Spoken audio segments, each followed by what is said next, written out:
जी ma'am, Ram वनगमन कब से अभी क्या चल रहा है?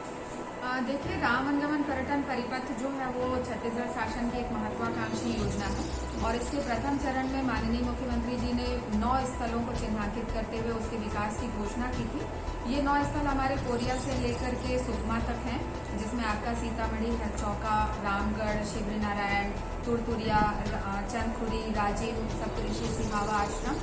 जगदलपुर में 3 स्थल हैं, तीरथगढ़, चित्रकूट और दलपत सागर, और उसके बाद रामाराम सुकमा में है।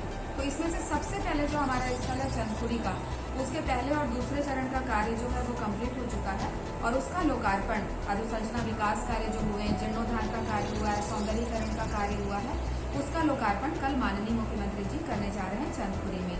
दोपहर 3 बजे उसका लोकार्पण कार्यक्रम होगा और उसके साथ ही कुछ हमारे जो अतिथि कलाकार बाहर से आ रहे हैं उनकी सांस्कृतिक प्रस्तुतियां होंगी।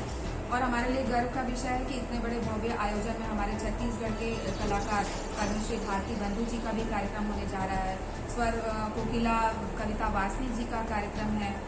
रामचरितमानस पे आधारित जो मानस गायन होता है, नंद कुमार साहू जी छत्तीसगढ़ से हैं, बहुत ही प्रसिद्ध मानस गायक कलाकार हैं, उनका भी कार्यक्रम है। और इसके अलावा जो हमारे अतिथि कलाकार आ रहे हैं उनमें शंकर महादेवन जी हैं और कबीरा कैफे है और अनबिटेबल डांस ट्रूप है, सुकृति सेन जी हैं, ओशियन बैंड है। इस तरह के कार्यक्रम सब हो रहे हैं जो कल होंगे और आगामी 8 और 9 तारीख को स्थानीय कलाकारों का कार्यक्रम होगा, जिसमें प्रवचन होगा, रामचरितमानस पर आधारित कार्यक्रम होंगे और राम भजन होंगे, मानस गायन होगा। तो ये 3 दिनों का आयोजन ये हम कर रहे हैं।